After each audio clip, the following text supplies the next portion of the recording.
The first thing we want to do is we want to travel to our portal login.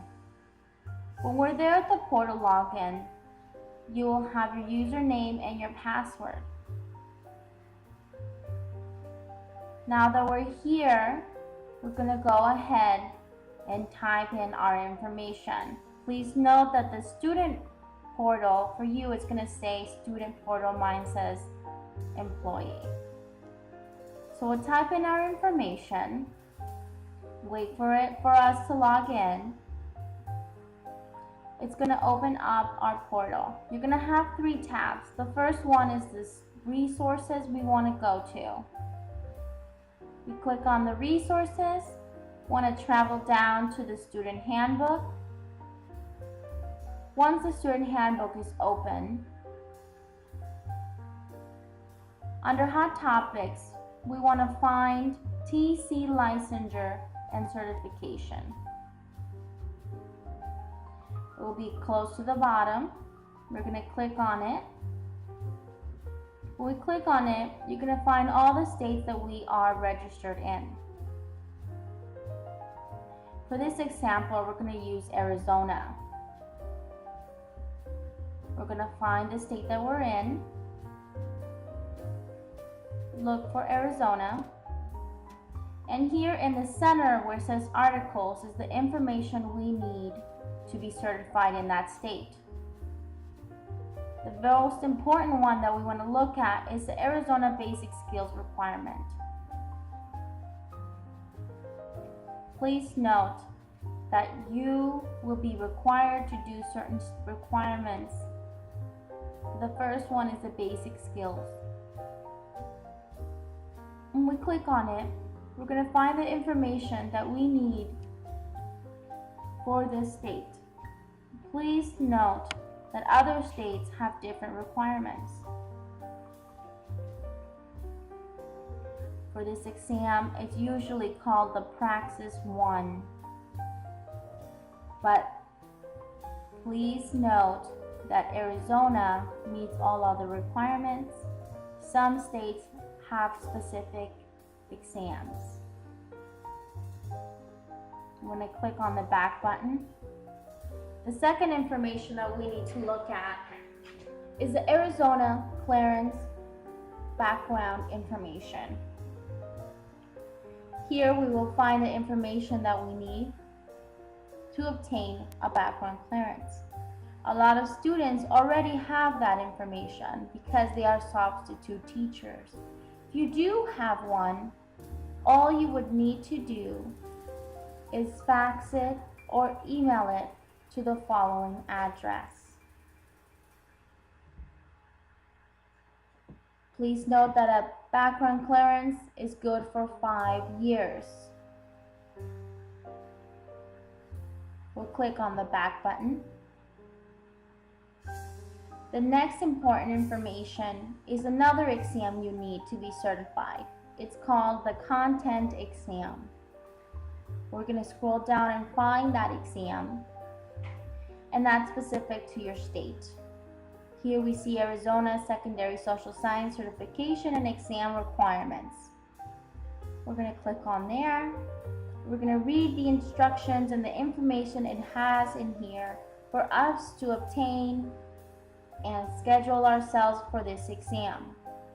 It's very important that we schedule this exam fairly soon. The most important one is the basic skills exam because we do need that one to continue for the application.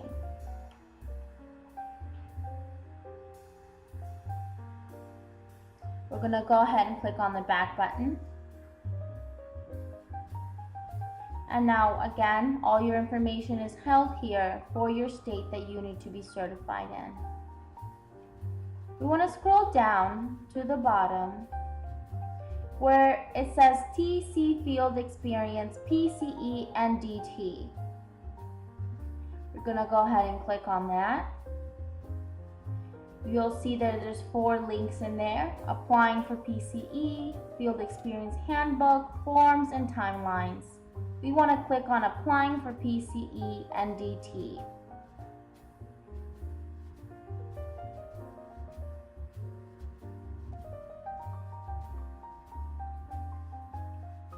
When we click on it, it's going to open up the information that we want to review. The most important one that we want to take a look at is called PCE Application Part 1, PCE Application Part 2. Let's take a look at Part 1. A lot of students don't know what PCE is. PCE is pre-clinical experience. These are assignments that you'll be required to do in the classroom. They're not your DT, they are observation assignments. A total of 40 hours prior to your DT. These 40 hours can be done in one semester or in two, depending on how you choose. Let's go ahead and click on PCE Application Part 1. In here, it's going to give us the information we need to do Application Part 1, to do our observation assignments. We're going to go ahead and read through this. Part 1 is fairly simple. It asks for our resume,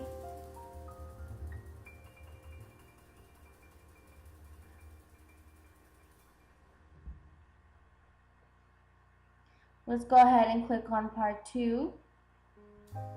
Tells us to click on the Haberman. We can click on there and fill out that information. Our background clearance check again, very important. Fill out a liability insurance form. We can click on the link there and it'll take us to that form. Fill out our FERBA release information document. Click on the link again and it will take us to that information. Arrange a preclinical experience with a district, and that's when we'll find a school to do our observation in. Now we know how to access this information. We want to read carefully and follow the steps, and lets us know on how to obtain and be placed in a school. Let's go ahead and scroll down for a little bit. You're going to find the information for all PCE Part 2. The philosophy statement again is there. PCE assignments are there. The professional photo standards. Resume preparation guide. Very important to take a look at the last link here. PCE/DT placement procedures. So it's very important to understand the procedures for contacting a school. The next link we want to look at is the TC Field Experience Handbook. You'll find two links here. The first link that you'll see says contact information, field experience, fax, and email.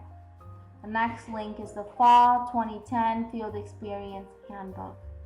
Field Experience Handbook is very important because it holds a code of conduct. Let's click on the contact information. Lets us know how to contact DT, PCE, licensure, disposition issues. All that information is held here in case you have any questions. The Fall 2010 Field Experience Handbook, there's a link there of attachments to download, and it's good to have it saved in your computer to reference to.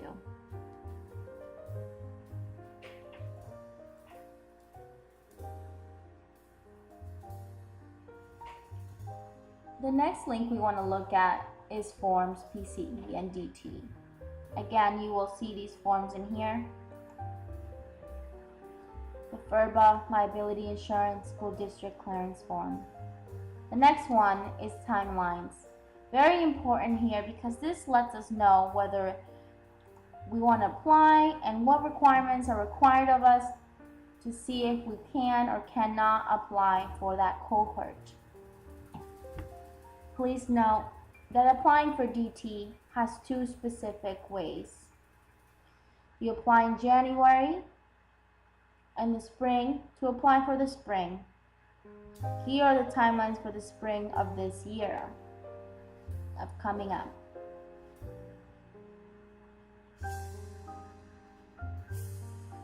You would need to follow all this information for you to be eligible to apply for DT in the spring.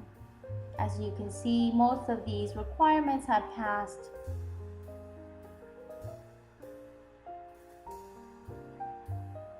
Please note that if you do want to apply, the next application window is in the fall of this year. Usually goes from the fall to do your demonstrating teaching in the fall of the following year. The next cohort application is the fall of this year in December, to do it in the fall of next year. We want to find the social science September 2011 requirements and how we can apply for that cohort.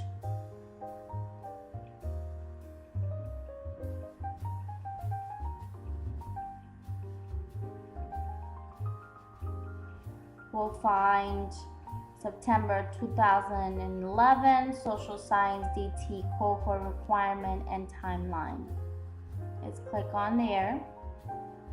Again, on the side, ask us to download. It's going to open up for us. It's going to tell us the requirements that we need to obtain. September 1st, apply for PCE. October 1st, begin our PCE assignments. December 1st, application for DT begins. And January 1st, early application deadline. It's important for us to try to reach this deadline because we save $200 from the DT fees. February 1st will be the final application deadline. April 1st will be the deadline for meeting audit number 1. Passing content scores must be posted to AAP by June 1st.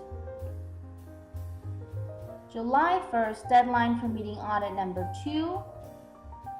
And August 1st, final deadline for meeting remaining requirements. And here it tells us the requirements we need to do for applying for PCE, the cohort eligibility, audit number 1, audit number 2, and all these classes are held on your AAP. It's very important to print out this information, have it handy with you in case you did want to apply for this cohort coming up. If this cohort has passed, please note that it goes spring to do in the spring, applying in the fall to do it in the fall of the following year. This concludes our information on how to access the TC Field Experience PCE and DT information.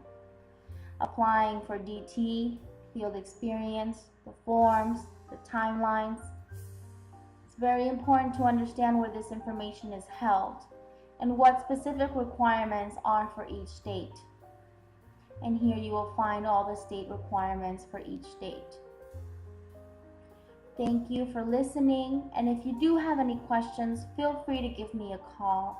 My number is 801-428-5439. I'm very excited in working with you and bringing you closer to obtaining your goal of becoming a teacher. Feel free to give me a call or email me if you do have any questions, and please note that you're not alone and you will have someone there to guide you through all this information, and that will be me. Congratulations for picking Western Governors, and welcome to the program.